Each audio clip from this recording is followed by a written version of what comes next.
नमस्कार दोस्तों, आज वैशाख पूर्णिमा के अवसर पर मैं आप सभी के समक्ष श्री सत्यनारायण भगवान की कथा प्रस्तुत कर रही हूँ। आइए शुरू करते हैं। बोलो सत्यनारायण भगवान की जय।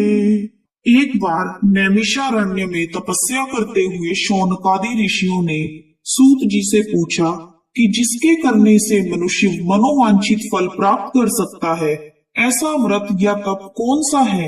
सूत जी ने कहा कि एक बार श्री नारद जी ने भी श्री विष्णु भगवान से ऐसा ही प्रश्न किया था। तब श्री विष्णु भगवान ने उनके सामने जिस व्रत का वर्णन किया था वही मैं आपसे कहता हूँ। प्राचीन काल में काशीपुरी में एक अति निर्धन और दरिद्र ब्राह्मण रहता था। वह भूख प्यास से व्याकुल हो भटकता फिरता था।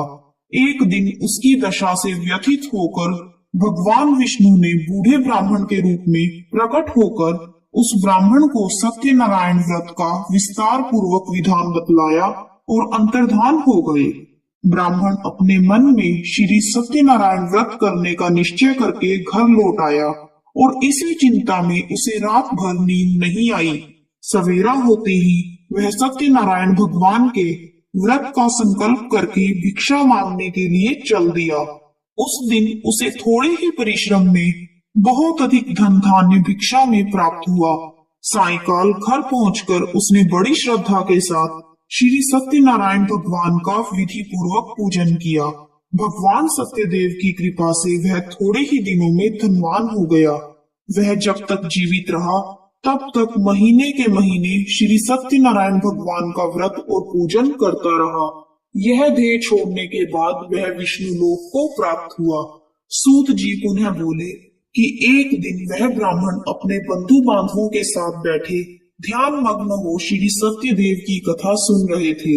तभी भूख प्यास से व्याकुल एक लकड़हारा वहां जा पहुंचा। वह भी भूख प्यास से व्याकुल कथा सुनने के लिए बैठ गया। कथा की समाप्ति पर उसने प्रसाद ग्रहण किया और जल पिया। फिर उसने ब्राह्मण से इस कथा के बारे में पूछा और उसने बताया कि यह सत्यनारायण जी का व्रत है जो मनोवांछित फल देने वाला है। पहले मैं बहुत दरिद्र था, इस व्रत के प्रभाव से मुझे यह सब वैभव प्राप्त हुआ है। यह सुनकर लकड़हारा बहुत प्रसन्न हुआ और मन ही मन श्री सत्यनारायण भगवान के व्रत और पूजन का निश्चय करता हुआ लकड़ी बेचने के लिए बाजार की ओर चल पड़ा। उस दिन लकड़हारे को लकड़ियों का दुगना दाम मिला। उन्हीं पैसों से उसने केले, दूध, दही आदि सभी पूजन की सामग्री खरीद ली और घर चला गया। घर पहुंचकर उसने अपने परिवार और पड़ोसियों को बुलाकर विधि पूर्वक सत्यनारायण भगवान का पूजन किया। सत्यनारायण की कृपा से वह थोड़े ही दिनों में संपन्न हो गया। सूत जी ने फिर कहा कि प्राचीन काल में उल्कामुख नाम का एक राजा था। वह और उसकी रानियां दोनों बड़े ही धर्मिष्ठ थे। एक समय राजा रानी भद्रशीला नदी के किनारे श्री सत्यनारायण भगवान की कथा सुन रहे थे कि एक बनिया भी वहां आ पहुंचा। उसने रत्नों से भरी अपनी नौका को एक किनारे पर लगा दिया और स्वयं भी पूजा की जगह बैठ गया। वहां का चमत्कार देख उसने राजा को इसके बारे में पूछा। राजा ने बताया कि हम विष्णु भगवान का पूजन कर रहे हैं। यह व्रत सभी मनोकामनाएं पूर्ण करने वाला है। राजा के वचन सुन और प्रसाद पा बनिया अपने घर चला गया। घर पहुंचकर उसने अपनी पत्नी से व्रत के बारे में बताया और संकल्प किया कि मैं भी संतान होने पर यह व्रत करूंगा।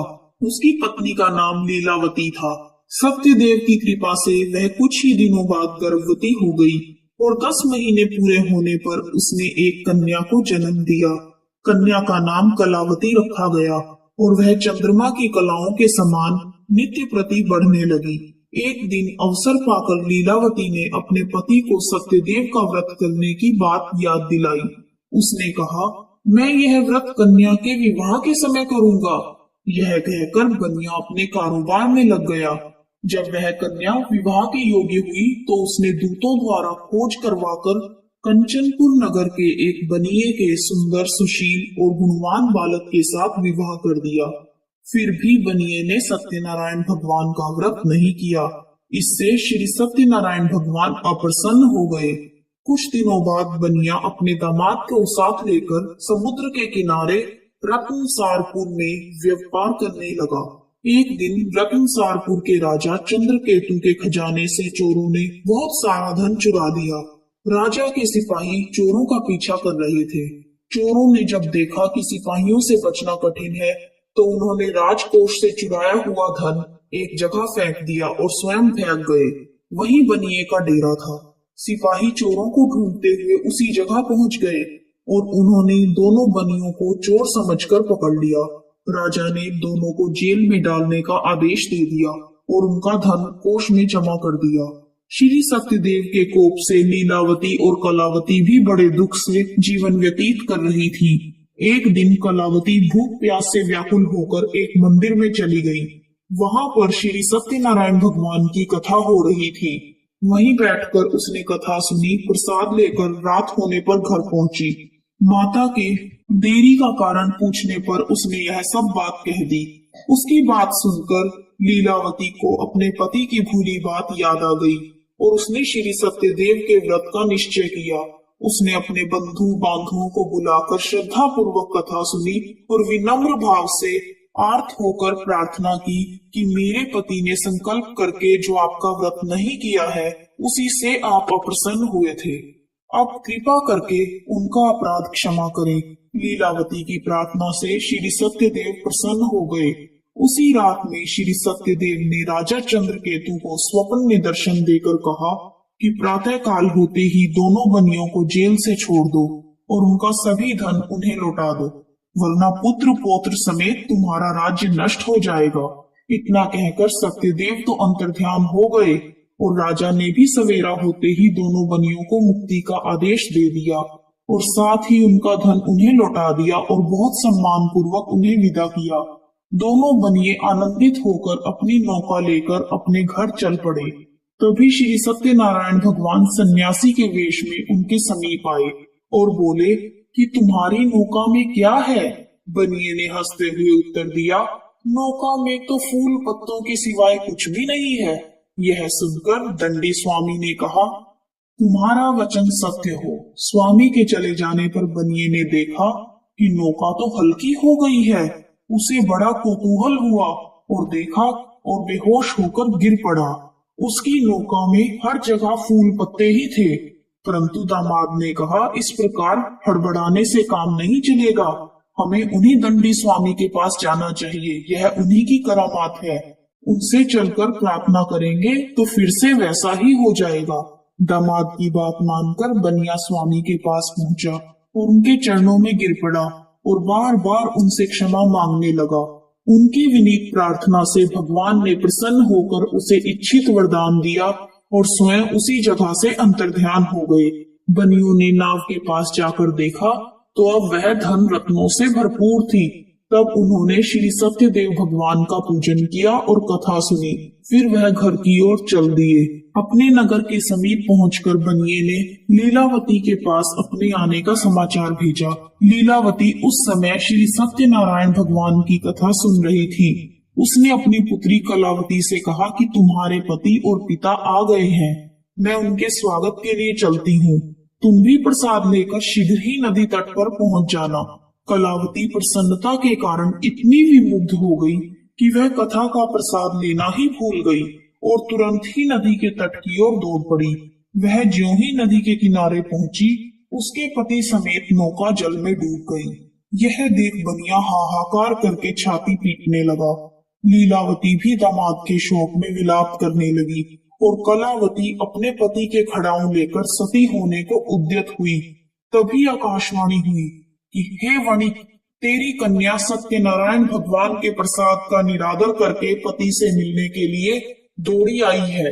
यदि वह प्रसाद लेकर फिर आएगी तो उसका पति जी उठेगा। यह सुन कलावती घर की ओर दौड़ गई और श्री सत्यनारायण भगवान का प्रसाद लेकर नदी के किनारे आई और क्या देखती है कि उसके पति समेत नौका जल पर तैर रही है।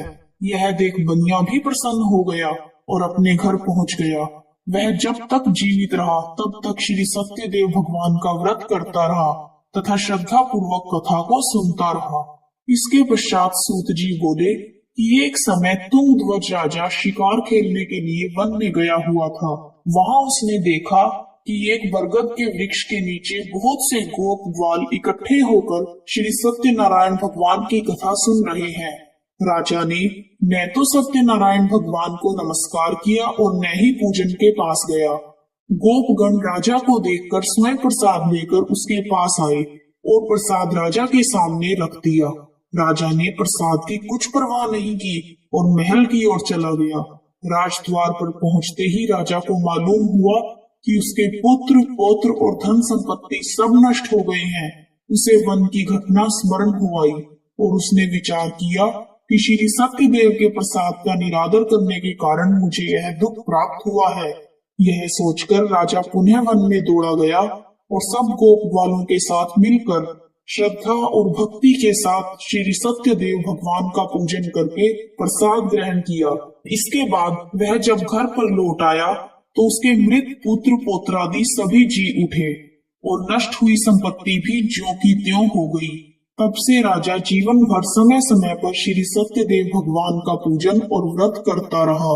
जय श्री सत्यनारायण भगवान। इस प्रकार श्री सत्यनारायण भगवान की कथा पूर्ण हुई। कहानी सुनने वालों का भी भला और सुनाने वालों का भी भला। यदि आपको वीडियो पसंद आया है तो कमेंट बॉक्स में जय श्री सत्यनारायण भगवान लिखना ना भूलें। आप सभी का हार्दिक धन्यवाद। हरि बोल हरि बोल हरि हरि बोल। राम बोल राम बोल राम राम बोल।